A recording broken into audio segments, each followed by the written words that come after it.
बीड आणि धाराशिव या दोन जिल्ह्यांमध्ये सुप्रसिद्ध असलेले लोकप्रिय व्यक्तिमत्व म्हणजे विश्वनाथ अण्णा तोडकर.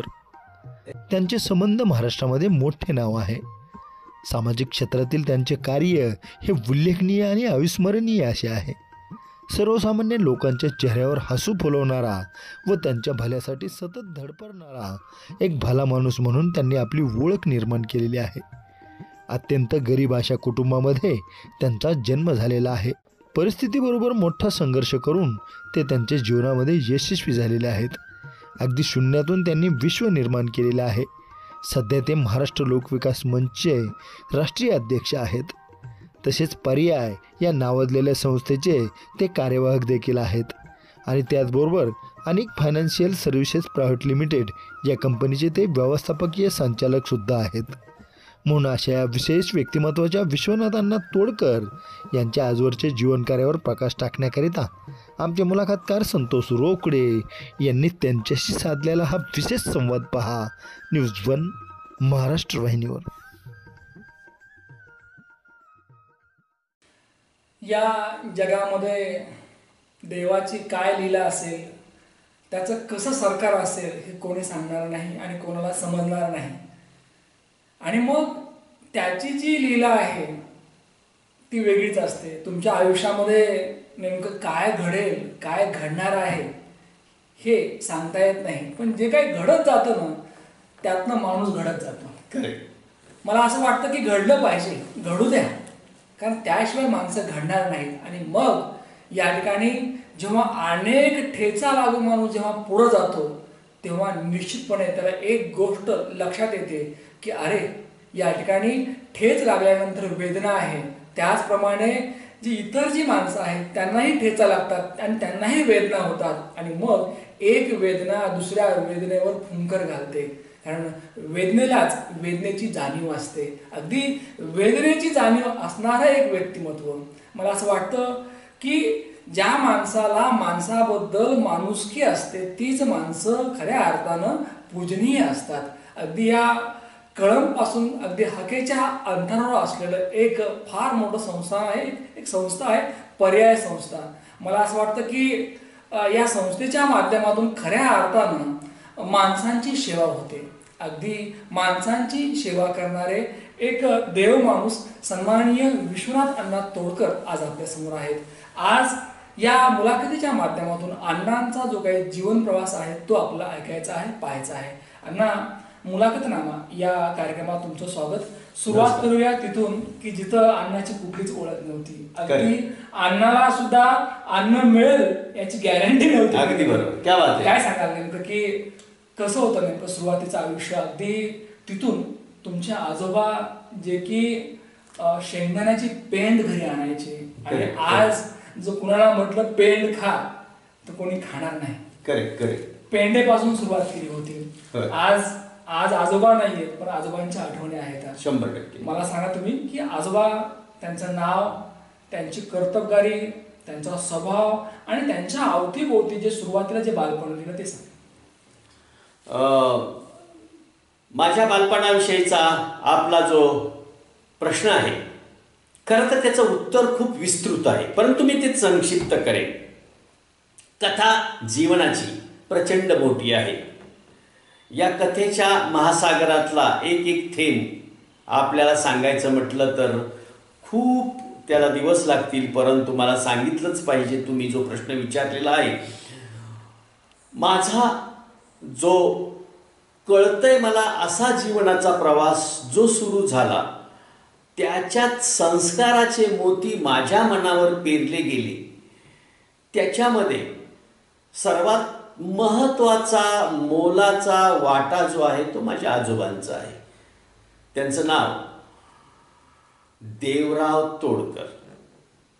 देवराव तोडकर नावात पण देव होता आणि या देव माणसांनी माझ्या आयुष्यावर केलेला जो संस्कार आहे तो मला माझ्या जीवनापर्यंत, जीवनाच्या अखेरच्या क्षणापर्यंत पुरणार आहे.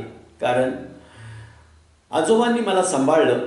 72च्या दुष्काळाचे चटके जेव्हा माझ्या कुटुंबाला बसायला लागले तेव्हा माझ्या वडिलांनी गाव सोडलं, पसारा बांधला आणि वडिलांनी कुंभार जे त्यांचे मित्र त्यांची 2 गाढवं बोलवली, त्याच्यावरती पसारा लादला आणि त्यांनी संपूर्ण पसाऱ्यासहित बुलढाणा गाठलं.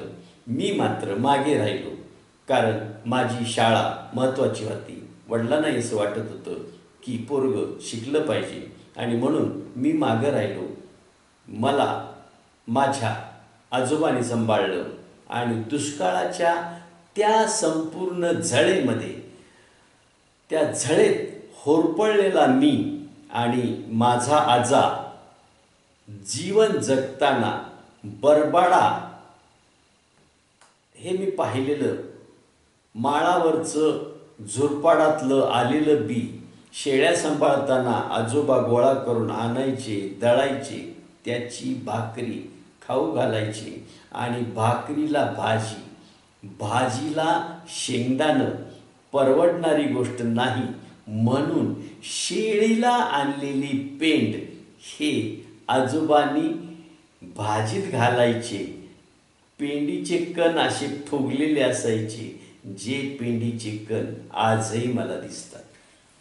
काळ निघून जातो पण आठवणी कायम हृदयामध्ये असतात. मला असं वाटतं की तुमचं जे सोशल वर्क आहे, जे काही आजचं जे सामाजिक कार्य आहे, खरं तर ती जाणीव आहे कायम राहील. बरोबर.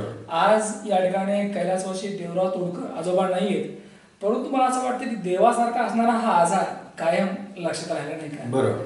मला एक विचार असं वाटतं की अगदी भाकर मिळावी यासाठी लढणारे वडील नाही का, लढणारी आई. तर लहानपणी जे त्यांचं जे लढणं आहे तुम्ही अगदी जवळून पाहिलेलं आहे, ठीक आहे नाही, त्यांचे कष्ट पाहिलेले आहेत. तर वडील नेमके त्या काळामध्ये काय करायचे, कसे कष्ट करायचे, आई काय करायची नेमकी, आणि त्यांची जी काही कष्ट करण्याची जी पद्धत होती किंवा त्यांच्या ज्या काही वेदना होत्या, जो त्रास होता तुम्ही जवळून पाहिलेला आहे, त्या त्रासातूनच खऱ्या आपण शिकता आलं. काय शिकलं? 2-3 प्रसंग मला असं वाटतं की मी तुम्हाला सांगायलाच पाहिजे. जेव्हा बुलढाण्याला आई वडील गेले, सुट्टीचा काळ होता, त्यामुळं मग एका प्रसंगी मीही त्यांच्याबरोबर ती सुट्टीच्या काळामध्ये जेव्हा गेलेलो होतो तेव्हाचा एक प्रसंग मला आठवतो की माझ्या आईला आणि माझ्या वडिलाला काम मिळालं नाही. त्याच्यामुळे जवळजवळ 15 दिवस काम मिळालं नाही. त्यामुळं हा घरामध्ये खायला पण धान्य नव्हतं, हातात पैसा नव्हता. आम्ही बुलढाण्याला सागवान म्हणून एक गाव आहे, बुलढाण्याच्या शेजारी सागवान आहे. त्या सागवान गावाच्या मध्ये एका शेतमालकाच्या पेरूच्या बागामध्ये आम्ही बिना झोपडीचं माझं कुटुंब राहिलेलं होतं आणि काम मिळत नाही म्हणून खायला नाही, तर माझी आई आजूबाजूच्या शेतकऱ्याच्याकडून रताळ्याची भाजी खुडून आणायची. ती रताळ्याची भाजी आणि त्या भाजीची पेस्ट आम्ही जवळजवळ 7 दिवस पीत होतो. भाकर मात्र नव्हती. आणि तो प्रसंग आजही माझ्या डोळ्यासमोर कायम आहे. दुसरा प्रसंग मला सांगायलाच पाहिजे की कशाचं काय मोल असतं. त्या पेरूच्या बागातून नंतर मग एका शेतकऱ्याने काम दिलं आणि एका शेतकऱ्याच्या खोलीमध्ये आम्ही राहायला लागलो. तर त्या खोली अशी नव्हती, ती खोली होती इंजिनची वर, म्हणजे जिथं इंजिन होते इंजिनाचा पाईप विहिरीत होता आणि इंजिनाला झाकण्याच्यासाठी केलेली ती खोली होती. त्या खोलीमध्ये आम्ही राहिलो. आता एकदा काय झालं तर आम्ही पोरं भावंड खेळताना आमचं एक भाजीची पळी त्या पाईपाच्या होलमधून खाली पडली आणि खाली एका टप्प्यावर पडली. तर ती पळी काढायला त्या दोर लावून खाली वडील उतरले आणि ती पळीवर काढली, कारण त्या पळीचं मोल सुद्धा त्यांना तितकं महत्वाचं होतं. जीवाचं मोल कमी पण पळीचं मोल जास्त, अशी ती अवस्था त्यावेळेसची होती. आजही ती पळी मला दिसते. दोरीवरचं काळीज ज्याला म्हणूया आपण, नाही का. कारण या ठिकाणी भुकेची तीव्रता एवढी असते की त्यासाठी माणूस काहीही करतो. काही करतो आणि मग मला असं वाटतं की तो तर बाप आहे, कारण लेकरं असतात, बायको असते आणि यांना जगवायचं असतं. अगदी बरोबर. आणि मला असं वाटतं की तुमचे वडील हे नेहमीच अगदी समृद्धीने, बरोबर, प्रामाणिकपणे, इमानदारीने वागले. खरं तर बरोबर, भले परिस्थिती गरीब असेल प्रचंड, परंतु स्वाभिमान जपला. स्वाभिमान. सर, तुम्ही मग उल्लेख केला की जसं आजोबा, वडील आणि आई अगदी काही प्रमाणामध्ये तुमच्या काकाने देखील तुम्हाला खूप जीव लावला नाही. हो. तर काकांबद्दल काय सांगाल तुमच्या? खर तर जेव्हा आई वडील बुलढाण्याला गेले तेव्हा गोजोड्याला मी घरी एकटाच मुलगा, चुलत्यांची लग्न झालेली नव्हती. एक चुलता मिलिटरीमध्ये होते, दुसरे चुलते मुंबईला गेलेले होते. पण जेव्हा अधूनमधून यायचे तेव्हा ते प्रचंड प्रेम त्यांनी मला दिलं, लाड केले, गोड कौतुक केले. कारण शेवटचं जे शेंडेफळ आहे माझ्या वडिलांचं भाऊ, माझे वडिलांचे भाऊ म्हणजे त्यांचं शेंडेफळ त्यांच्या कुटुंबातलं, माझ्या त्या शेवटच्या 6 नंबरच्या चुलत्यात आणि माझ्यामध्ये वयात काही फार फरक नाही. त्यांनी मला फार भारी सांभाळलेलं आहे. म्हणजे तुम्हाला त्याच्यातल्या मिश्किल गोष्टी पण सांगेन की मी लहानपणी तो मला सांभाळायला घेऊन जायचा. आई त्याला म्हणायची की मी स्वयंपाक करते तर इसाला घेऊन जा, तर ते मला पाटकुळी घ्यायचं, पाटकुळी घेऊन खेळायला जायचं. तर हे भादर असे होते की मला पाटकुळी घेऊन गोट्या खेळायची. म्हणजे मी पाटकुळी, समोर गोटी उडवायची, नेम मला म्हणायचं इसा नीट हालू नको बेट्ट्या, नाही तसा रपका लावीन असं म्हणायचं. मी त्याला गळ्याला गच्च धरून बसायचं आणि त्याने बरोबर गोटी उडवायची. इटू दांडू खेळताना मी त्याच्या बोकांडी, गोट्या खेळताना मी त्याच्या बोकांडी, शेतात जाताना मी त्याच्या बोकांडी. असं त्यांनी मला फार गोड कौतुक आणि सांभाळलेलं आहे. त्यामुळं माझ्यावरती जो एक संस्काराचा जो भाग आहे तो त्या एकूण फिलिंगचा आहे की नातं हे प्रेमाचं, जरी चुलत्याचं होतं तरी त्याच्यात आपुलकी, जिव्हाळा, प्रेम, माया सगळं होतं. हल्ली कोणी कोणाला बोकांडवर घेणार नाही, ती परिस्थिती नाही. परंतु एक काळ असा होता की काकाच्या चुलत्याच्या नेहमी बोकांडवर राहायचा तुम्ही, म्हणजे अगदी सतत बरोबर राहायचा, काकेला राहायचं नाही का, पाठीवर राहायचं आणि इतके लाड केले. मला असं वाटतं माणसाची गरिबी असावी परंतु इतकी श्रीमंत माणसं आपल्या जवळ असली पाहिजेत. बरोबर. चाहे खिशामध्ये काही नसू द्या पण मनाची श्रीमंती असावी. अगदी अशाही गरीब परिस्थितीमध्ये मला असं वाटतं की अण्णा तुम्ही श्रीमंत होतात. खरं तर नक्कीच ही श्रीमंती का, कारण हे सगळं असताना अगदी खोडकरपणा सुद्धा होता नाही का. तुम्ही मग आम्हाला एक किस्सा सांगितला येरमाळ्याच्या यात्रेचा, पिपाणीचा. तो किस्सा नेमका काय होता, कारण आपण कसे मिश्किल असतो लहानपणी, ते उत्तम उदाहरण आहे खरं तर. म्हणजे असा भाग होता की त्यावेळेस वडिलांनी गाव सोडलेलं नव्हतं. दुष्काळाच्या थोडंसं म्हणजे 71-71 गोष्टीतला भाग आहे की माझा जन्म 1963 आहे आणि मी जी तुम्हाला गोष्ट सांगतो ती साधारणपणे 69-70ची असेल. माझी चुलती लहान, मी लहान. आम्ही दोघं जण येरमाळ्याच्या जत्रेला गेलेलो. येरमाळ्याच्या जत्रेहून काय आणायचं तर काय पैसे तेवढे कदाचित कमी असतील, खर्च तर तोच करायचा, त्याच्याकडेच पैसे होते. मला आपलं त्यांनी चल माझ्या मागं, इकडून ये साल, इकडून ये, गर्दी चुकची वगैरे वगैरे. आजही त्याचे सगळे शब्द आठवतात. मग त्यांनी घेतलं मग 2 पवे, ही तुला, बारका आहे बेटे, बारका पवा तुझा, हा मोठा माझा, असं अगदी ठरवून त्यांनी सांगून 2 पवे घेतलं. पवा म्हणजे ती पवा, पिपाणी, त्याला पवा म्हणतात.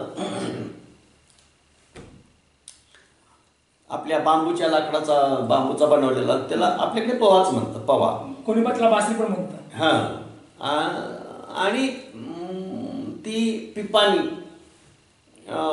येरमाळ्याच्या बाजारातून घेतली, येरमाळ्याच्या यात्रेतून घेतली. मग ती यात्रेतून येरमाळ्यापासून आमची पिपाणी जी वाजत होती ती गाव येईपर्यंत आमचा धोका त्याच्यात आणि ती पिपाणी आमच्या तोंडात. घरी आल्यानंतर सुद्धा पिपाणीचा नाद काय सुटलेला नव्हता. रात्री जीव दमलेला होता, रात्री यात्रेहून येऊन पण शेजारी पिपाणी घेऊन झोपलो होतो आणि ती पिपाणी एवढी पटलेली होती. सकाळी उठलो, तोंड धुतलो, आईने चहा दिला आणि पहिलं काम आमचं सुरू झालं, माझं आणि माझ्या चुलत्याचं, त्याला मी नाना म्हणतो. म्हणजे इकडून नाना इकडून अण्णा. हां, ते नाना मी अण्णा. आणि अण्णा हे नाव माझ्या घरच्यांनी मला दिलेलं टोपण नाव आहे.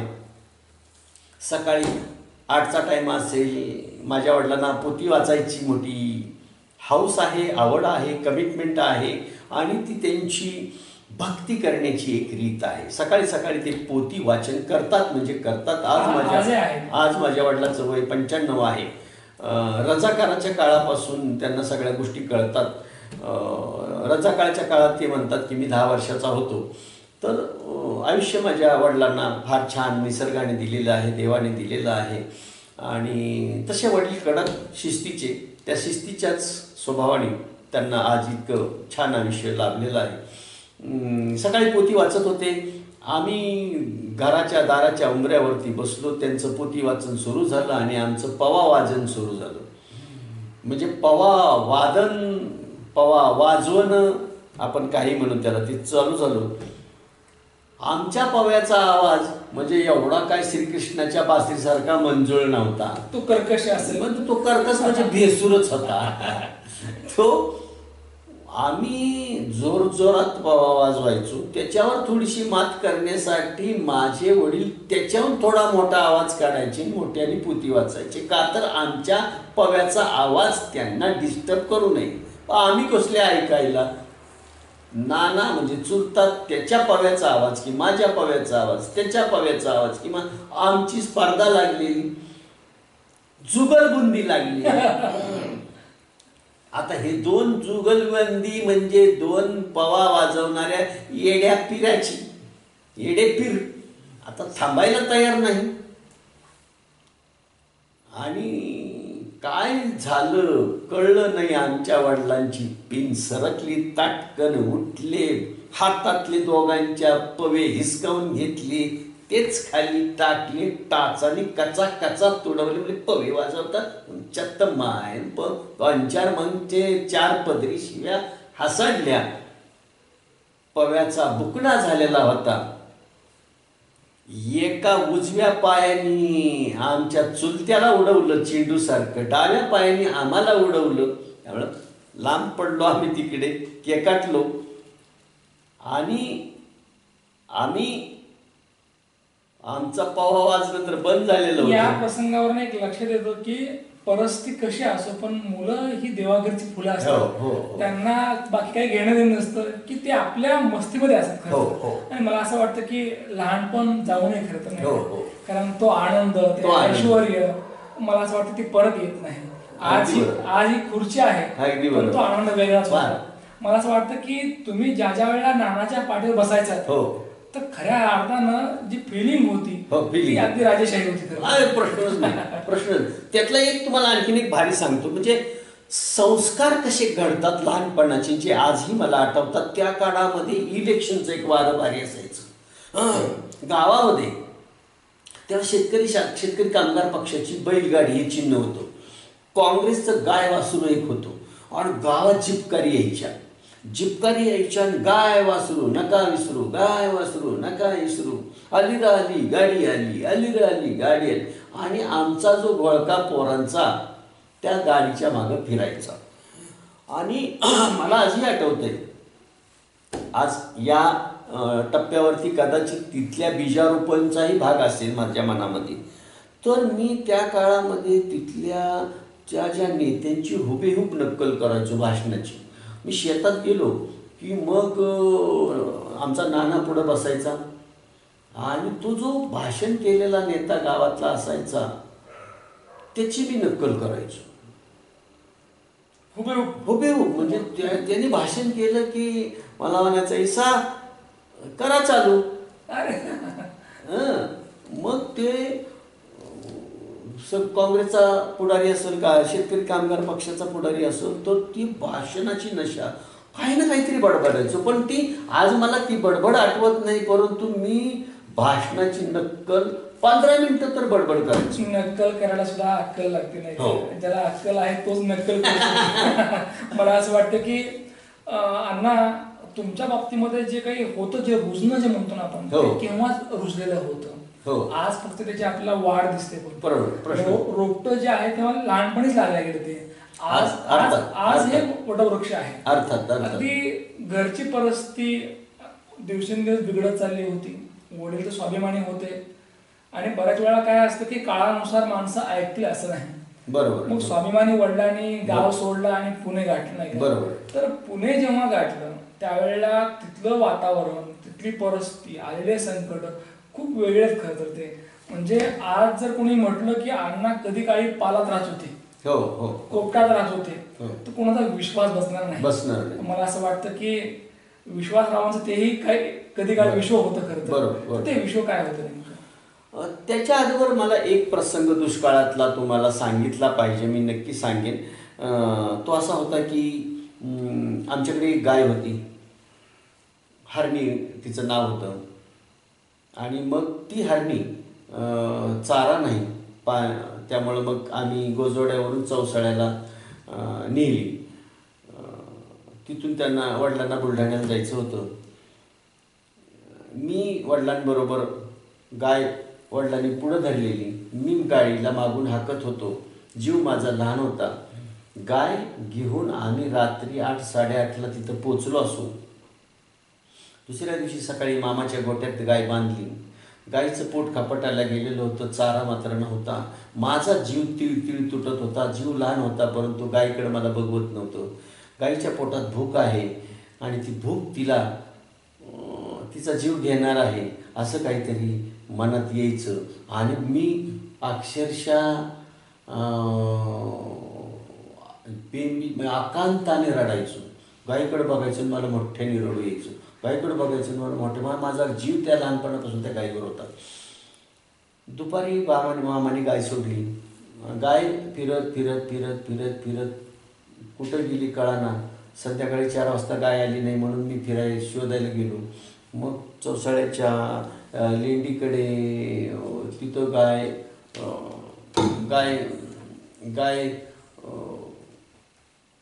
मिळालं. माझं रडणं काही थांबत नव्हतं. गाय मला काही दिसत नव्हती आणि गाय कडूसं पडताना अचानक दिसली. पण ती गाय मेलेली होती. गायचं पोट फुगलेलं होतं. गाय मरून पडलेली होती. चाऱ्या वाचून गाय आणि गायनी प्राण सोडलेला होता. मी आजही तो प्रसंग विसरू शकत नाही. कदाचित आज त्या प्रसंगाचं बीजारोपण पण माझ्या आजच्या कामामध्ये आहे. आणि तुम्ही विचारलेल्या प्रसंगाकडे मी जातो. ती जी मृत पावलेली जी गाय होती, मला असं वाटतं की तुम्ही जसं गाय माय म्हणतो ना आपण, दोन्ही सारखे असत नाही का? मला असं वाटतं की तो मुकाजीव होता, पण त्याच्यावर तुम्ही जी केलेली जी माया होती, जे प्रेम होतं, माहीत होतं की आता ही भुकेलेली आहे, द्यायचं होतं पण नव्हतं काहीच. असं म्हणतात की नसेल तर द्यायचं कुठून. आणि अगदी फिरून फिरून ती गाय अगदी मृत पावली. मला असं वाटतं की त्या प्रसंगाने एक गोष्ट शिकता आली की यानंतरच्या काळामध्ये देवाने मला एवढी ताकद द्यावी की कोणाचं पोट उपाशी राहू नये. करेक्ट. तो तर नक्कीच. मला असं वाटतं की तो धडा खूप मोठा असेल नाही का? खूपच मोठा. आणि नुसतीच गाय, तुम्हाला सांगतो की अनेक जनावरं मेलेली तिथं परिसरात पडली. अक्षरशः पोटामध्ये कण नाही अन्नाचा. जनावराच्या चाऱ्याचा प्रश्न 72च्या दुष्काळामध्ये प्रचंड मोठा होता. माणसाला खायला अन्न नव्हतं आणि जनावराला खायला चारा नव्हता. दोन्ही उपाशी होती. धनीही उपाशी होता आणि धन्याचं जनावरही उपाशी होतं. आणि दोघांच्याही पोटात भूक होती. जनावराच्याही पोटात भूक होती आणि धन्याच्याही पोटात भूक होती. धनी भुकेच्या आकांताने रडत मरणाऱ्या जनावराच्याकडं सुद्धा आकांताने पाहून रडत होता. 2दा जीव तुटत होता धन्याचा. एक भुकेला पायी स्वतःच्या आणि लेकराच्या, आणि एक जीव जनावराच्या. आणि हे मी अत्यंत जवळून बघितलेले लहानपणामधला तो प्रसंग. माणसाने लोंढेच्या लोंढे गावाच्या बाहेर पडलेले बघितले मी. माणसाने गावं सोडली. गाव सोडताना बैलगाडीने माणसं बाहेर पडली, चलत माणसं पायी पडली. आमचं तर जसं मी सांगितलं की कुंभाराच्या गाढवावरती पसारावर आम्ही सोडलं. 72च्या दुष्काळाने माणसांना गाव सोडायला भाग पाडलं. कशासाठी? पोटासाठी. कशासाठी? पोटासाठी.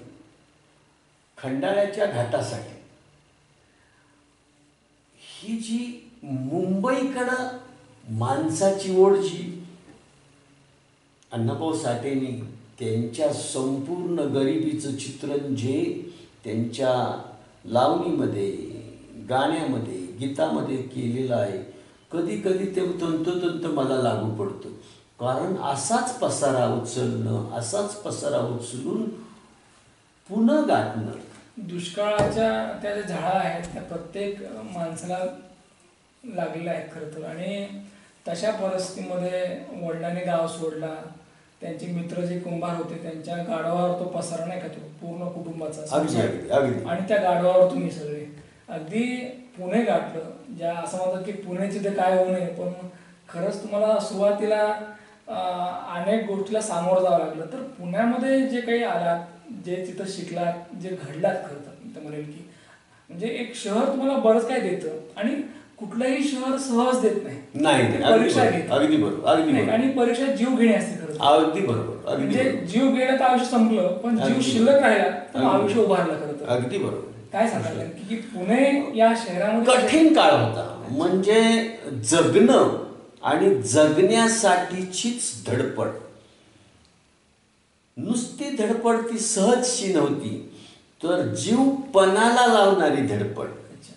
कारण पुणं गाठलं तर पुण्यातच नव्हतं राहत आम्ही, तर पुण्याच्या शेजारची गावं जिथं शेतं होती, तिथं एका शेतकऱ्याच्या शेतामध्ये, म्हणजे बीडचे डॉक्टर कांकरिया त्यांचं शेत, ज्या शेतावर आज सिंहगड रोडचं आनंदनगर आहे, सन सिटी आहे, त्या सन सिटीच्या जागी डॉक्टर कांकरियाची शेती होती. आणि मी आज तिथून चाललो तर मला माझी आजही तिथली पालाची झोपडी मला आठवते.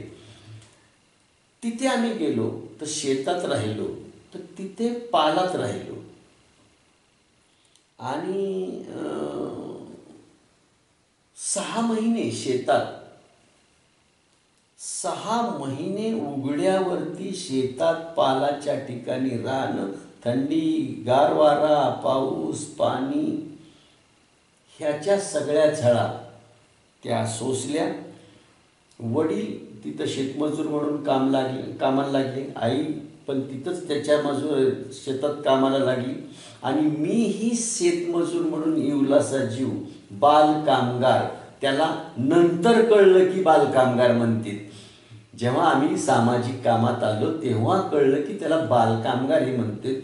तर आम्ही बालकामगार ही कामाची, आयुष्याच्या प्रवासाची सुरुवात तर झालेली होती. आणि मी त्याही शेतामध्ये मग काम करायला लागलो. पुण्यामध्ये गेलात, आसपास जे काही खेडे आहेत, एक खेडेला वडिलांनी निवडलं आणि त्या ठिकाणी खऱ्या अर्थानं आयुष्य सुरू झालं, ज्याला आपण स्टार्ट म्हणूया नाही का. करेक्ट. आणि हे करत असताना फक्त आई वडील कष्ट करतात म्हणून घर भागणार नव्हतं. अगदी बरोबर. मला असं वाटतं की ज्या वेळेला आपण थोरले असतो तर थोरल्याला जाणीव जास्त असते. नाही का. आपण भावंडामध्ये थोरले आणि अशा परिस्थितीमध्ये आपल्या कुटुंबातील सदस्यांना आपला काहीतरी हातभार लागला पाहिजे यासाठी सतत प्रयत्न करत गेलात नाही का. बरोबर. अगदी पेरू विकणं असेल, भाजीपाला विकणं असेल, जांभळं विकणं असेल, सायकल दुरुस्त करणं असेल, अनेक कामं केली.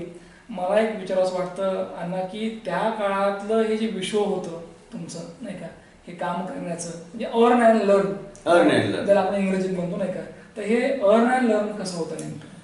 माझं वयानुसार अर्न अँड लर्न बदलत गेलं. लहान होतो, शेतातच भाजीपाला तोडणं, टोकरीत भरणं, त्याला हारे म्हणायचे तिकडे, हारा भरणं, हारात बांधणं आणि जे जमतंय लहान जीवाला ते काम करणं, हे मी करत होतो. हे काम जसं मी मोठा होतोय तसं माझा कामाचा प्रकार पण बदलत होता. त्यामुळं शेतीचं काम लहानपणामध्ये भाजीपाला तोडण्याचं इथून माझी बालकामगाराची कामाची गोष्ट सुरू झाली. खरंच भागत नव्हतं. 2 रुपये 1.5 रुपये काहीतरी रोजगार असेल. पैसे मला आठवतंय, मी माझे वडील विठ्ठलवाडीच्या दुकानाला, तर ती विठ्ठलवाडी आहे कारण तिथून आनंदनगर आणि विठ्ठलवाडी जवळ आहे. आजही ते मारवाड्याचं दुकान मला जाता येता दिसतं. त्या मारवाड्याच्या दुकानामधून आम्ही मात्र विकत घ्यायचो. ज्वारी घ्यायला परवडत नव्हतं, म्हणजे इतके पैसे आम्हाला कमी मिळत असावे, कारण वडिलांच हिशोब, त्यावेळेस हिशोब ठेवायची गोष्टच नव्हती. पण मी हे पाहिलंय की मात्र वडील 15-20 किलो मात्र विकत घ्यायचे. आई ती घरून आणलेलं मात्र धुवायची, त्यातल्या उंदराच्या लेंड्या बाजूला काढायची. 2 दिवस ते मात्र वाळवायची, मग आम्ही ते दळून आणायचं, त्याची भाकरी खायची. त्यामुळं मला माझ्या या कामामध्ये हे कधीच जाणवलं नाही की मी काहीतरी काम करतो. मी कुटुंबाला मदत करत होतो. एकीकडे असं म्हणतात की ज्या वेळेला खरंच नुकसान झालेलं असतं की सहज माणूस म्हणतो की माझ्या आयुष्याचं मात्र झालं नाही का. मला असं वाटतं की तुमच्या आयुष्यात मात्रच होतं करतो सुरुवातीला. हो. आणि ते मात्र तुमची माऊली धुवून घ्यायची. हो. मला असं वाटतं की त्या मात्राला कोणी हात लावित नाही. तुम्ही ते खायचात ते नाही का. आणि हे खात असताना कुठलीही तक्रार नव्हती. तक्रार नव्हती. ज्या वेळेला पावसाळा असतो ना, त्यावेळेला खऱ्या अर्थानं त्या झोपडीचं, त्या घराचं जे काही महत्व आहे ते लवकर कळतं. उन्हाळ्यामध्ये एवढंसं वाटत नाही काही, बरोबर. हिवाळ्यात काही वाटत नाही, पण पावसाळ्यामध्ये घर आणि घर पण समजतं. तर ती जी झोपडी होती बरोबर त्या खेडेगावातली, बरोबर, ती झोपडी पावसाळ्यात कशी असायची नेमकी, त्यावेळेला घर पण कसं राहायचं नेमकं. फार म्हणजे गारठा, चौकून शेतातलं पाणी कधी कधी त्या झोपडीत शिरायचं. आई फाटका टावेल आम्हाला कानाला बांधायची. मला आजही आठवते तो कारण कान झाकलं की थंडी लेकराला कमी वाजत. ती मायेची माया होती. ती मायेची ऊब ही आमची थंडी कमी करत होती. बाहेर प्रचंड गारवा होता, परंतु आईच्या प्रेमाची ऊब कदाचित आम्हाला गारव्याची झळ लागू देत नसावी असं ते असायचं. आणि कधी कधी मी आज पारध्याच्या समाजातल्या मुलाकडे बघतो तेव्हा त्यातलंही मला साम्य दिसतं की आम्ही त्या थंडी गारठ्याला माणसाळलेलो होतो. आणि ते माणसाळलेपण हे आम्हाला त्याची भीती नव्हती, कारण गारठ्याची, थंडीची, पावसाची भीती मनातली गेली. अनेक पावसाळे तसे पाहिले आहेत. त्या कुपीमध्ये, त्या घरामध्ये ते पाणी शिरायचं, तरी या ठिकाणी लढणं सुरू होतं. मला असं वाटतं की घर नव्याने पुन्हा बांधले पाहिजे, जळमटांना त्या जाळले पाहिजे. जरी जाचला कालचा पावसाळा, तरी धीराने तुला तिथेच राहिले पाहिजे. असं वाटतं की राहावं लागतं तिथं, नाही का, लढावं लागतं, प्रश्नच नाही.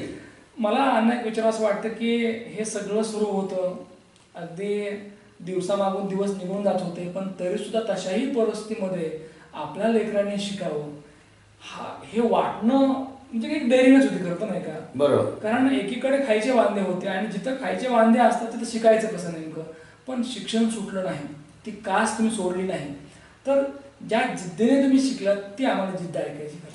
मला असं वाटतं की याचं पूर्ण श्रेय माझ्या वडिलांना दिलं पाहिजे.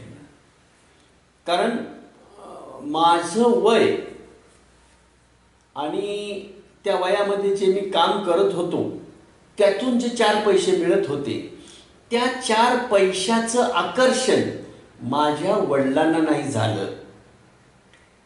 हे त्यांचं मला असं वाटतं खूप माझ्यावरती उपकाराचं सर्वात मोठं श्रेय आहे. त्यांनी मला शाळा माझी तुटली नाही पाहिजे याचे सर्व प्रयत्न त्यांनी केले. मला प्रसंगी काम करण्याच्या पासून परावृत्त केलं, पण शाळेला जा बाबा, शिक, आमचं जे झालंय ते तुझं होऊ देऊ नको, तू शिक. त्यामुळं मी त्या कांक्रियाच्या शेतातून नारायणराव सणस विद्यालय, वडगाव, खुर्द, तिथपर्यंत पायी जायचो. मध्ये 2 कॅनल लागायचे. ते कॅनल आजही आहे. ते कॅनल चढून उतरून मग शाळेपर्यंत पोचायचो. चालत प्रवास करायचो. कधी भिजलो, कधी काकडलो, कधी थंडीने गारटलो, परंतु चालत माझं जाणं येणं हे त्या शाळेमध्ये मी पहिलं वर्ष शाळेचं पूर्ण केलं. दुसऱ्या वर्षी मात्र माझ्या वडिलांना जाणीव झाली असावी की कदाचित त्या पोराला, माझ्या पोराला आणि इथून जायला यायला त्रास होतोय. म्हणून योगायोगाने गावातले 2 व्यक्ती जे भाऊंच्या ओळखीतले होते, म्हणजे प्रेमाचे नात्या गोत्यातले जरी नसले तरी ते जीवाभावाचे होते, त्यांनी भाऊंना सांगितलं की तुम्ही इथलं काम सोडा, आमच्या मालकाकडे चला. आमच्या मालकाचं काम नांदेड फाट्यावरच आहे, त्यांची शेती तिथेच आहे. त्या रस्त्याने जाता येतं, म्हणजे मेन रस्ता आहे, त्या मेन रस्त्याने मग तुमच्या पोरायला शाळेला येता येईल. आणि दुसरं कारण हेही होतं की माझ्या लहान भावंडांना पण पहिलीला घालायचं होतं. म्हणून मग आमच्या वडिलांनी ते काम सोडलं, नांदेड फाट्यावरचं काम धरलं. मग तिथलं काम, तिथले शेतकरी पाटील गावचे, नांदेडचे पाटील अनंतराव विठ्ठलराव जाधव हे पोलीस पाटील, त्यांच्याकडं माझ्या वडिलांनी काम धरलं. आम्ही नांदेड फाट्याला तिथं राहायला लागलो. त्यांचंच एक छोटीशी रूम होती, तिथं त्यांनी आम्हाला जागा दिली. मग माझं शिक्षण वडगावच्या नारायणराव सरस विद्यालयामध्ये आणि माझे भावंड, माझी बहीण आणि माझा भाऊ तिथंच वडगाव खुर्दच्या प्राथमिक शाळेमध्ये पहिल्या वर्षाला त्यांचं नाव तिथं घातलं. सर, मोठ्या संघर्षाने शिकलात. मला असं वाटतं की इतका संघर्ष असेल तर माणूस एकतर कम्प्लिटली तो अगदी रोजगारी होतो, नाही का? अगदी. किंवा आपल्या भाषेत जर बोलायचं म्हणलं तर ऊसतोड कामगार होतो. ऊसतोड कामगार, नाही प्रश्नच नाही. पण हे सगळं होत असताना सुद्धा शिक्षण घेतलं पाहिजे, कारण ते वाघिणीचं दूध आहे, नाही का? बरोबर. आणि ते महत्व तुम्ही ओळखलं खरं तर तुमच्या वडिलांनी, तुम्ही सुद्धा. हे सगळं करत असताना एक विचाराच वाटतं मुद्दामपणे की बऱ्याच वेळा चित्रपट बदलतो, नाव बदलतं, पण स्टोरी तीच राहते. हो, बरोबर. अगदी तुमच्या स्टोरीमध्ये सुद्धा सुरुवातीला एक गाय होती, जी गाय मृत पावली आणि परत पुण्यामध्ये गेल्यानंतर तशा शहरामध्ये परत एक गाय आली आयुष्यात आणि त्याच गायीने आयुष्य बदलून टाकलं. मग उल्लेख केला की कधी कधी काय होतं की आपल्या आयुष्यामध्ये जेव्हा आजचे दिन येतात, चांगले दिवस येतात, तेव्हा बऱ्याच लोकांना ते पाहत नाहीत. मला असं वाटतं की त्यांना तसं का वाटतं माहीत नाही, पण ते वाटतं. आणि कधी कधी एखाद्याची बदुवा सुद्धा आपल्या कामाला येते खरं तर, नाही का? करेक्ट. अगदी एक गाय गेली, ती गाय कायम हृदयामध्ये राहिली आणि दुसरी गाय परत आयुष्यामध्ये आली, तीही आली आणि तीही गेली, पण ती गेली पण तिनं दुवा देऊन गेली.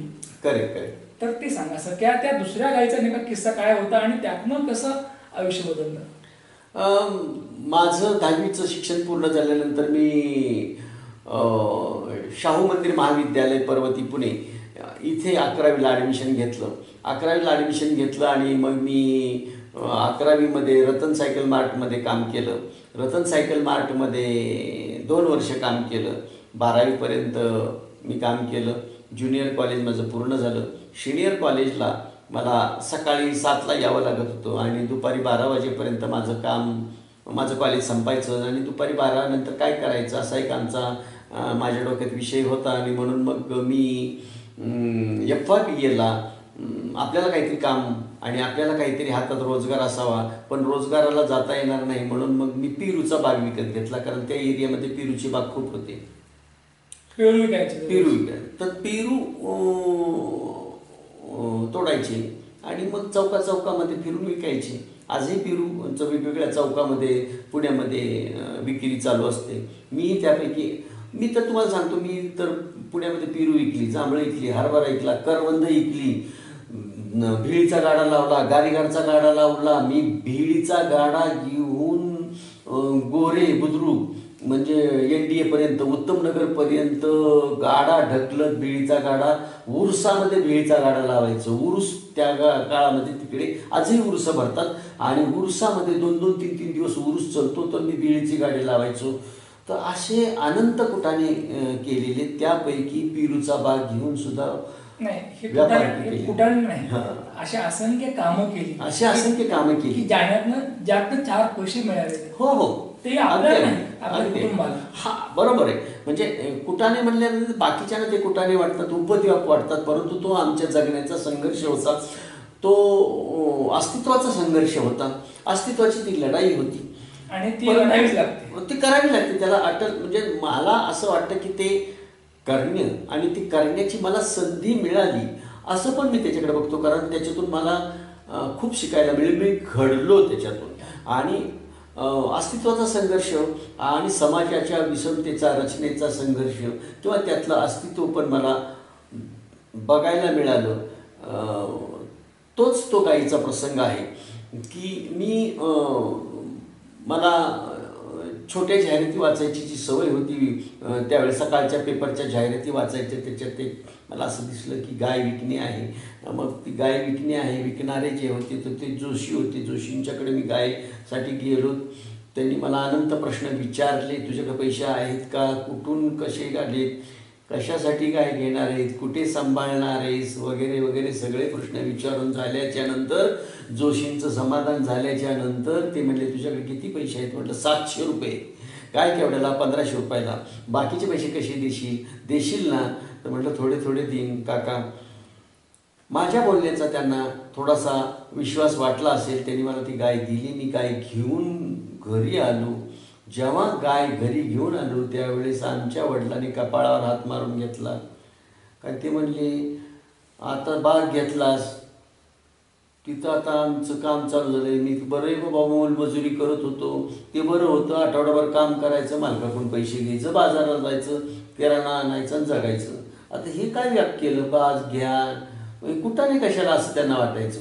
बाग कशाला घेतला, मोलमजुरी बरी की, असं त्यांचं ती रचना होती की रिस्क फ्री जगणं. आणि आम्ही रिस्कमध्ये घालत होतो. म्हणजे त्या अर्थाने पोरगं काही कुठाने करते असं वडील सारखे म्हणायचे. मी बाग घेतला. आईवडिलांनी पेरू दिवसभर तोडायचे. पहाटे मी उठायचो आणि ते पेरू मी मंडईला घेऊन जायचो. असा आमचा क्रम होता. थोडेफार पैसे त्याच्यामधून हातात आले. आलेल्या पैशाचं चांगलं काहीतरी करू म्हणून हा गाईचा डोक्यात माझ्या भोंगा शिरला. ते पेपरमधल्या जाहिराती म्हणून कळलं होतं. थेट गेलो, गाय घेतली. घरी इकडे आलो. वडिलांना असं वाटलं की यांनी आता नवीन अजून व्याप केला. त्यांचं बरोबर होतं. कारण आज सामाजिक कामाच्या मध्ये मला ते जाणवलं. त्यावेळी जाणवत नव्हतं. कारण इथल्या विषमतेच्या ज्या रचना आहेत, इथल्या जातीयतेच्या ज्या रचना आहेत, तिथे मी मजूर होतो. माझे वडील शेतमजूर होते आणि बाग ज्याचा घेतला ते शेतमालक होते. आणि शेतमालकाच्या शेतामध्ये माझी गाय चरणं म्हणजे हे शेतमालकाला न रुचणारी गोष्ट होती. कारण मजुरांनी मजुरी करावी, बाकीचे व्याप कशाला करावे, अशीच ती गोष्ट. मालकाला ते रुचलं नाही. मला असं वाटतं की आजही जेव्हा आपण चांगलं करतो तेव्हा आपण डोळ्यावर येतो, नाही का? 100% डोळ्यावर येणे म्हणजे अगदी पुढच्या व्यक्तीला ते आवडत नाही. 100%. कारण ज्या वेळेला आपण पुढे जातो, काहीतरी चांगलं करतो, आपण कोणाचं काही वाटोळ करत नाही, पण चांगलं करतो, पण चांगलं केलेलं सुद्धा लोकांना ते पाहत नाही करत. नाही.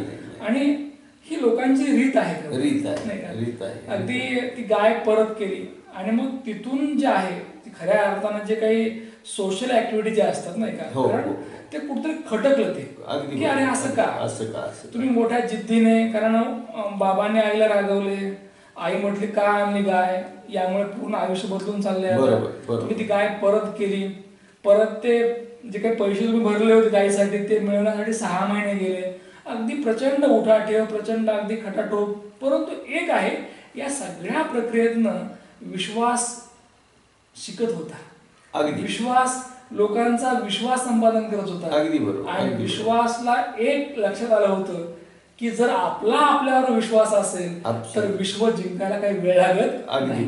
तर एक सामाजिक जे उपक्रम आहेत किंवा एक जी काही सोशल ऍक्टिव्हिटी असतात, तर त्याकडे जो कल आहे तो कसा आला? म्हणजे अगदी सहज आला, मुद्दाम म्हणून आला, आवड होती म्हणून आला, का कोणा आणखी इतरांमुळे आला तो? इथे माझ्या मित्राला सर्व श्रेय दिलं पाहिजे, मित्रांना सर्व श्रेय दिलं पाहिजे.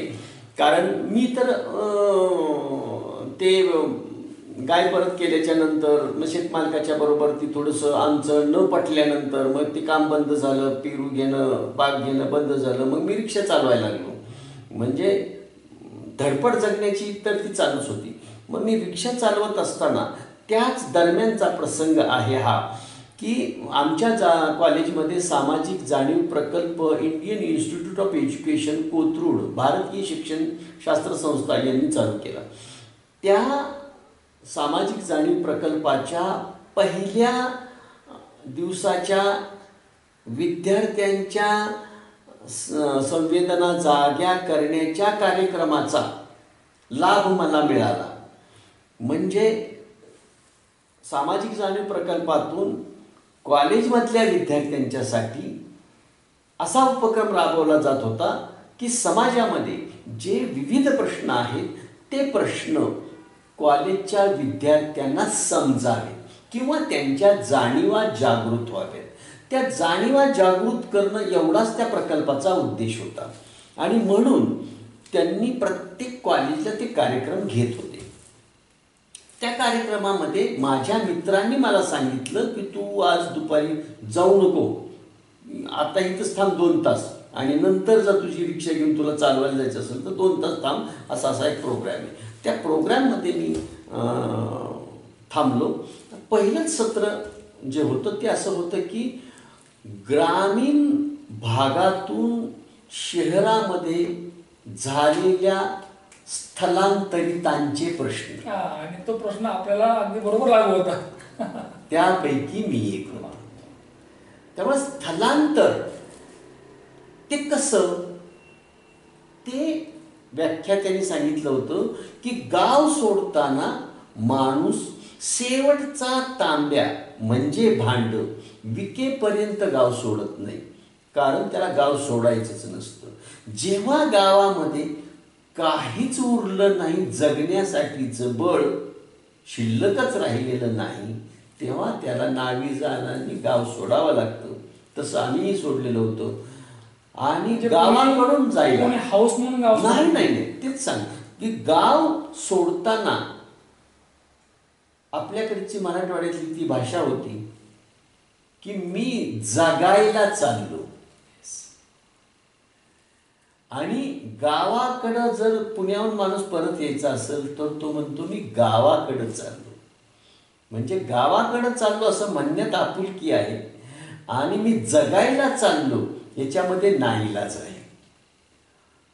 आणि ते मी अनुभवलेलं होतं. त्यांचं भाषण मला रिलेट करत होतं आणि ते रिलेट करणं हेच माझ्या आयुष्याला भविष्याला वेगळ्या प्रवासाकडे घेऊन जाणं हे सुरू झालेलं होतं. आणि सामाजिक जाणीव प्रकल्पामधून वेगवेगळी शिबिरं झाली, मिटिंगा झाल्या, विविध प्रश्नांच्यावरती जाणीव जागृती करण्याच्या संबंधातली जी काही छोटे मोठे प्रोग्राम झाले जाणीव जागृतीचे, त्याचा लाभ मला मिळाला. त्याच्यातून पुढची प्रक्रिया सुरू झाली की ज्या मुलांना हे सगळं आवडलेलं आहे त्या मुलांनी एकत्र दर आठवड्याला भेटावं म्हणून सदाशिव पेठेमध्ये टिळक महाराष्ट्र विद्यापीठाचा एक वाडा आहे. तिथे टिळक महाराष्ट्र विद्यापीठ हे त्यांचे वर्ग घेत होतं. तिथे आम्हाला छोटीशी जागा मिळाली. दर शनिवारी आमच्या तिथे मिटिंगा चालू या झाल्या. सामाजिक प्रवाहात आलात आणि अनेक प्रश्नांना वाचा फोडली खरं नाही का. आणि पहिलं जे तुमचं जे आंदोलन होतं ते तुम्ही यशस्वी करून दाखवलं. कदाचित जीव पण गेला असता, लाठीचार्ज पण झाला असता नाही का. अगदी शेणाला सुद्धा किंमत आहे नाही का. आणि ती किंमत तुम्ही ती मिळवून दिली खरं तर शेणाची गोष्ट काय नेमकी? माझ्या मताने आणि माझ्या तर्कबुद्धीनुसार मी तुम्हाला नक्की सांगेन की ते खरोखरच ऐतिहासिक आंदोलन होतं. इतिहासाची एक क्रांतिकारी पहाट होती गोसाव्यांच्या आयुष्यातली.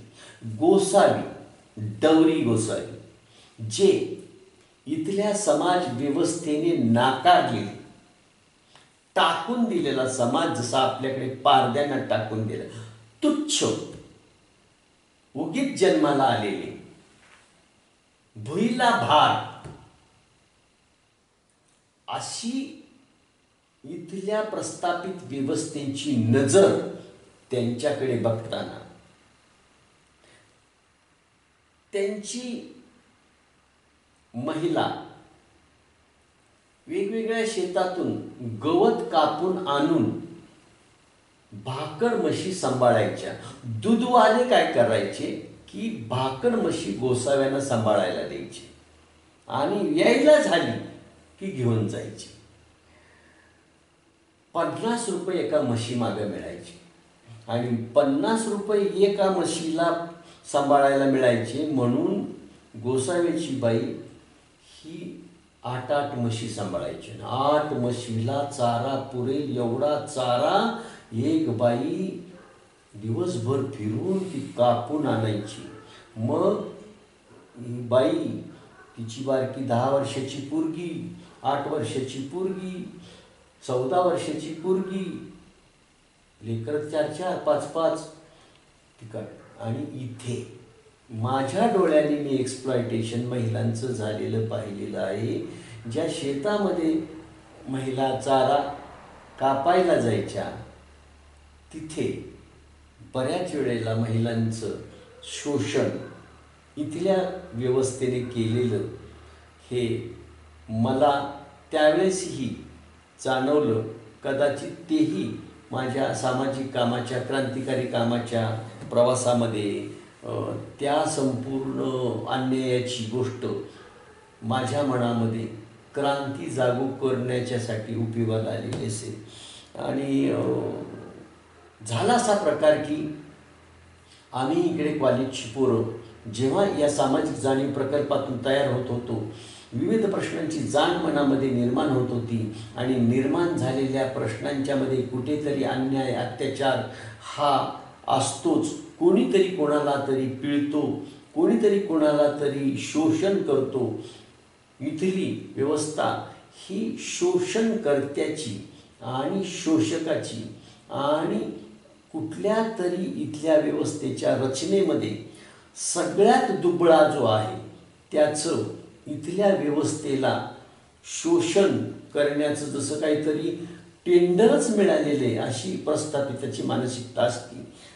इथल्या गोसाव्याचा तो प्रसंग आहे. पुण्याच्या जवळ नांदेड पट्ट्यावरती जाधव वस्ती, तिथे ही गोसावी वस्ती, तिथे हा प्रकार झाला की साधारणपणे 200 कुटुंब असतील. 200 कुटुंबाच्या मध्ये एक 500 म्हशी असतील. 500 म्हशीचं रोजचं शेण जे पडतं, दरवर्षीचं शेण तिथले ते जे जागा मालक होते ते घेऊन जायचे. त्या जागा मालकांना जे शेण मिळायचं दरवर्षी ते जागेच्या कैक पिटीच्या किमतीच्या जास्त व्हायचं.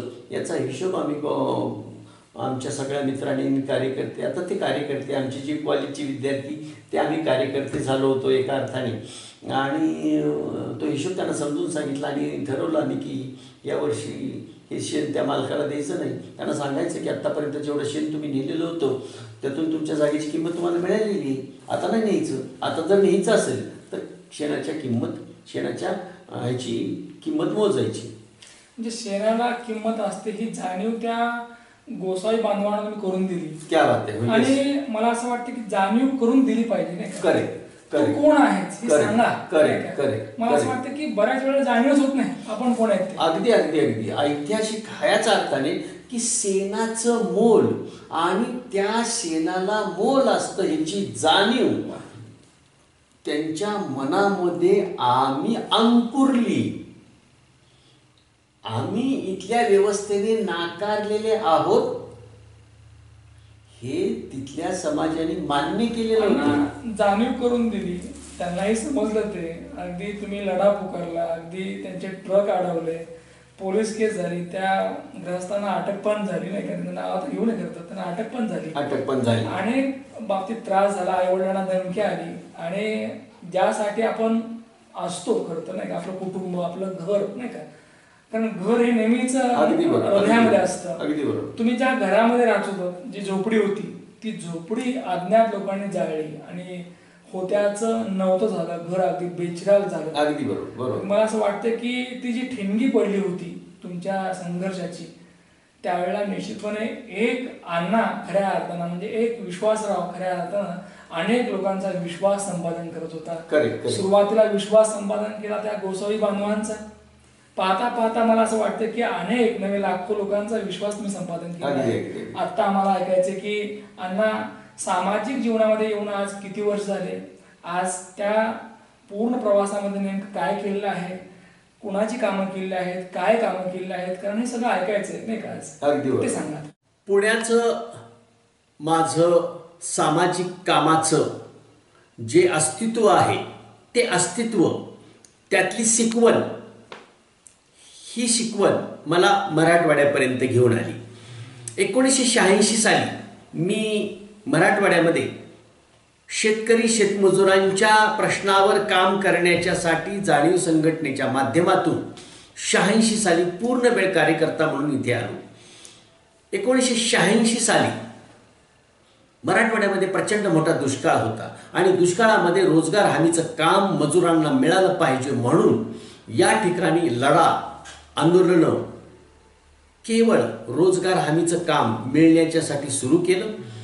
रोजगार हमीच्या प्रश्नावर संपूर्ण उस्मानाबाद, बीड, लातूर या जिल्ह्यांच्या मध्ये तरुण कार्यकर्त्यांना बरोबर घेऊन रोजगार हमीच्या प्रश्नांच्यावरती मोठं काम उभं राहिलं. खऱ्या अर्थाने साधारणपणे 9 ते 10 तालुक्यांना आमच्या कामाचा उपयोग झाला.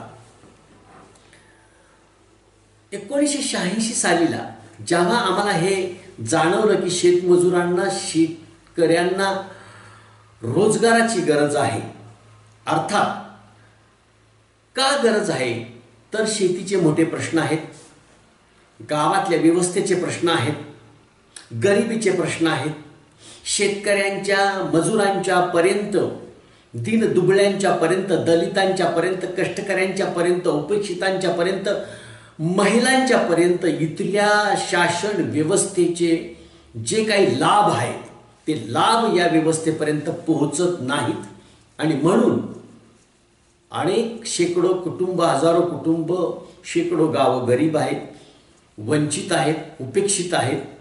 लाभ हे त्यांना दुर्लभ आहेत शासनाचे, हेही लक्षात आलं. आणि म्हणून शासनाच्या योजना लोकांपर्यंत पोहोचल्या पाहिजेत. महिलांच्या हक्कांचं जे काही शासकीय योजनेचं बळ आहे ते महिलांना मिळालं पाहिजे. अंगणवाडीच्या मुलांना सकस आहार हा थेट मिळाला पाहिजे, त्याच्यात भ्रष्टाचार झाला नाही पाहिजे. असे असंख्य प्रश्न घेऊन या समाजामध्ये काम करण्याची गरज आहे, ही गोष्ट लक्षात आली. अर्थात काम कसं करायचं तर लोकांची जाणीव जागृती झाली पाहिजे. आणि म्हणून पुण्यामध्ये आम्ही कॉलेजचे युवक जेव्हा होतो तेव्हा पथनाट्ये करायचो. साधारणपणे 5-1 हजार पथनाट्ये आम्ही केलेली होती, त्याचा एक अनुभव होता.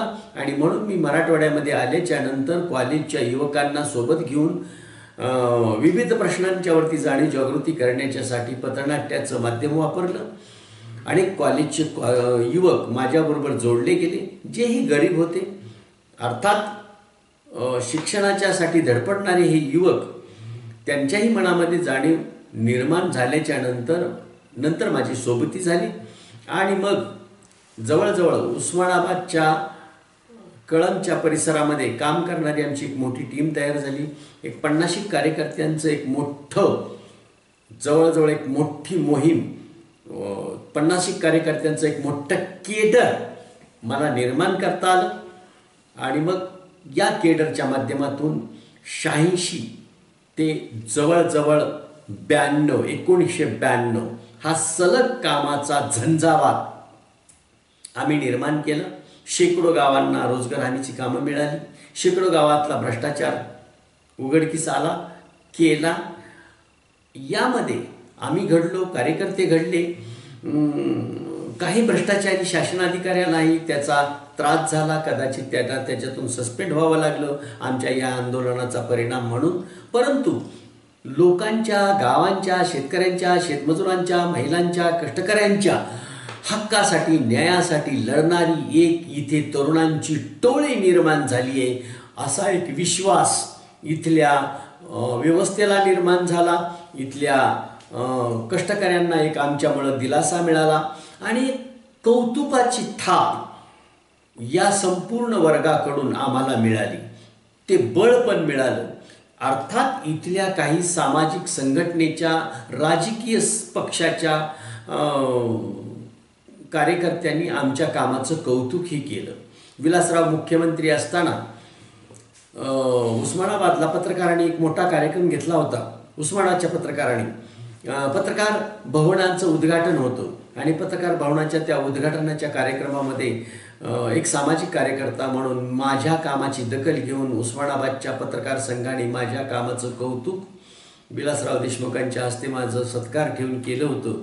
मला असं वाटतं की इथल्या व्यवस्थेने चांगल्या कामाची ती घेतलेली दखल होती आणि त्या दखलचं एक निश्चितपणे ऊर्जेमध्ये रूपांतर झालं होतं. एक छान ऊर्जा मला मिळालेली होती. ती उस्मानाबादकरांनी आणि विशेषतः पत्रकार संघाने दिलेली ती ऊर्जा, मला असं वाटतं की ते माझ्यासाठीचं एक अनमोल रसायन होतं. तेव्हा हा माझा प्रवास पुढे गेला. 1993ला 30 सप्टेंबर 1993ला भूकंप झाला. मी त्यावेळेस कळंबमध्ये राहत होतो. माझ्याबरोबरचे कार्यकर्ते कळंबमध्ये होते. कळंब ही पहाटे हादरलं आणि बातमीत 7च्या कळालं की लातूर, उस्मानाबाद, त्यावेळेस किल्लारीचं नाव आलं. लातूरमधल्या किल्लारीमधला भूकंप झाला आणि असं झालं. प्रचंड लोकांची त्या ठिकाणी मेल्याची आकडा त्या ठिकाणी त्यांनी सांगितला. आणि मग तिथून भूकंप भागामध्ये पण आम्ही काम केलं. 97पर्यंत भूकंप भागामध्ये काम केलं. प्रचंड वेगवेगळ्या ॲक्टिव्हिटी केल्या. अगदी रिहॅबिलिटेशनपासून ते संपूर्ण मानसोपचार याच्यापर्यंत काम केलं. 97पर्यंत मी भूकंपात काम केल्याच्या नंतर मग असं लक्षात आलं की आता तिथून आपण बाहेर पडलं पाहिजे. पुन्हा कळंबला आलो आणि इथे पर्यायचं हे प्रशिक्षण केंद्र निर्माण केलं. प्रशिक्षण केंद्र निर्माण केल्याच्या नंतर असं लक्षात आलं की इथे आपल्याला महिलांच्या सोबत काम करण्याची गरज आहे. महिला बचत गटाची एक मोठी चळवळ उभी केली. एकल महिलांचं एक मोठं संघटन उभं केलं. आज इथे 1000 महिलांचं एकल महिलांचं संघटन आहे. जवळजवळ 3000 एकल महिलांना आपण टॉयलेट बांधून दिलेली आहेत. 101 महिलांना घर बांधून दिलेली आहेत. अशाही पद्धतीचं काम केलं. आत्महत्याग्रस्त शेतकऱ्याच्या महिला, ज्या पत्नी विधवा महिला आहेत, त्यांना आत्मबल देण्याचं काम पर्यायच्या माध्यमातून केलं. पर्यायच्या सोबत मराठवाडा लोकविकास मंच, एक स्वयंसेवी संस्थांचं मोठं संघटन उभं राहिलं. त्या संघटनेचं नेतृत्व मी केलं. आज त्याचं रूपांतर महाराष्ट्र लोकविकास मंचमध्ये निर्माण झालेलं आहे. महाराष्ट्र लोकविकास मंचचा आज मी राष्ट्रीय अध्यक्ष आहे. ऐतिहासिक काम पण आम्ही केलेलं आहे. या ठिकाणी मराठवाड्यातल्या जमिनीच्या प्रश्नासाठी झगडणाऱ्या दलित गायरानधारकाचा प्रश्न मोठ्या प्रमाणावरती आम्ही उचलला. त्याच्यातला एक महत्त्वाचा कार्यकर्ता म्हणून मला योगदान देतो आहे, याचा मला अभिमान आहे. जमिनीच्या माध्यमातून 50,000 कुटुंबाच्या ताब्यात आज 2.5 लाख हेक्टर जमीन आहे, ज्याच्यावरती या दलितांची गुजराण चालू आहे. ते जमीन अधिकार आंदोलन उभं केलं. जमीन अधिकार आंदोलनाच्या या कामाबरोबरच माझं जसं स्थलांतर झालं होतं पुण्याला, तो स्थलांतरिताचा प्रश्न माझ्या डोक्यात होता. स्थलांतर झालं नाही पाहिजे, गावातच रोजगार मिळाला पाहिजे, गावातच रोजगाराला, उद्योगाला चालना मिळाली पाहिजे ना. अर्थात गावात उद्योग व्यवसाय करायचा असेल तर त्याला भांडवल लागतं. आणि म्हणून बचत गटाचं एक मोठं केडर निर्माण केलं, ज्याचं नाव आहे Savitribai Phule mutual benefit trust. हे महिला बचत गटाचं फेडरेशनला जेव्हा बचत गटाला बँक लोन देत नाही, बँका लोन देत नाहीत म्हणून त्याच्यावरती पर्याय काढला. आणि मला सांगायला अभिमान आहे की बचत गटाच्या फेडरेशनची आम्ही कंपनी उभा केलेली आहे. त्या कंपनीचं 40 करोडचं भांडवल आहे आणि हे भांडवल आम्ही समाजातून उभा केलेलं आहे. ऐतिहासिक कामगिरी आम्ही केलेली आहे. या ऐतिहासिक कामगिरीची दखल घेऊन national schedule caste finance development corporation या कॉर्पोरेशननी दलितांच्या उपेक्षितांच्या आर्थिक उत्पन्न वाढीसाठी उद्योग व्यवसाय निर्माण करण्यासाठी आमच्या कंपनीला भांडवल पुरवलेलं आहे. जे national schedule caste finance development corporation, Annabhau Sathe महामंडळ आणि महात्मा फुले विकास महामंडळाला लोन देतं, त्यांना आम्ही अप्रोच झालो. आज एक कंपनी मोठी उभी राहिलेली आहे आणि या कंपनीला जवळजवळ 50,000 कुटुंब जोडलेली आहेत. लहानपणी पुंगी वाजवली म्हणून वडिलांनी मारलं होतं, परंतु असं म्हणतात की आवाज दाबता येत नाही. ते वडील होते, ऐकावं लागलं. पण नंतरच्या काळामध्ये स्वतःच्या कर्तव्याने या ठिकाणी सामाजिक जीवनामध्ये सक्रिय झाले आणि अगदी भ्रष्टाचार किंवा जे वाईट लोक आहेत, जे वाईट काम करतात, त्यांच्या विरुद्ध या ठिकाणी अण्णांनी जी पुंगी वाजवली, मला असं वाटते की त्या पुंगीचा आवाज बऱ्याच जणांपर्यंत गेला आणि अनेक लोकांची पुंगी वाजल्या गेली कायमची. नक्कीच मला असं वाटतं की कुठल्या व्यक्तीचं आपल्याला वाईट करायचं नसतं, परंतु ती व्यक्ती जर मुळात वाईट काही करत असेल तर त्याला थांबवलं पाहिजे. कारण आपण जगतोय तर इतरांनाही जगू द्या आणि चांगलं काम करत राहा. अगदी मागच्या अनेक वर्षापासून विश्वनाथ अण्णा खऱ्या अर्थानं अनाथाचे नाथ बनले. खरं तर मी असं म्हणेल की की अनेक लोक अनाथ आहेत. हे अनाथ पण म्हणजे फार वेगळ्या पद्धतीने मी तर मानतो. खरं तर कुणाला आईवडील नसतात, तर कुणाला जवळचं कोणी नसतं, कुणाला अनेक बाबतीमध्ये अडचणी असतात आणि ज्याला अडचण तो अनाथ. आणि या अशा अनाथाचे नाथ म्हणजे विश्वनाथ अण्णा. मला असं वाटतं की देव आपण अनेक वेळा शोधत बसतो खरं तर, परंतु आपल्या अवतीभोवती देव असतो. आणि मला असं वाटतं आज मुलाखतीमध्ये मी व्यक्तीला घेतलं नाही, तर आज ही मुलाखत देवाची होती. आणि अशी देव माणसं ज्या समाजामध्ये असतात, नेहमीच या ठिकाणी ही माणसं लोकांसाठी आशादायी असतात आणि म्हणून लोक यांना केव्हाच विसरत नाहीत. मला असं वाटतं या जगण्यावर, या मरण्यावर श्रद्धा प्रेम करावे. कारण न्यायचं बरोबर काहीच नाही, आणलं काहीच नव्हतं, जे मिळवतोय ते इथंच आहे. कारण एक दिवस तुमचं मोल काय असेल तर तुमचं काम, तुमचं कर्म असेल फक्त. आणि म्हणून बाबांनो, कर्म चांगलं करा. आणि कर्म कसं करायचं असतं उत्तम उदाहरण म्हणजे आमचे अण्णा आहेत. अगदी असं कर्म करा. निश्चितपणे या ठिकाणी कर्मयोगी अण्णा यांची घेतलेली मुलाखत तुम्हाला आवडली असेल. परत भेटूया पुढच्या मुलाखतीमध्ये. तोपर्यंत पाहत राहा न्यूज वन महाराष्ट्र चॅनल. धन्यवाद.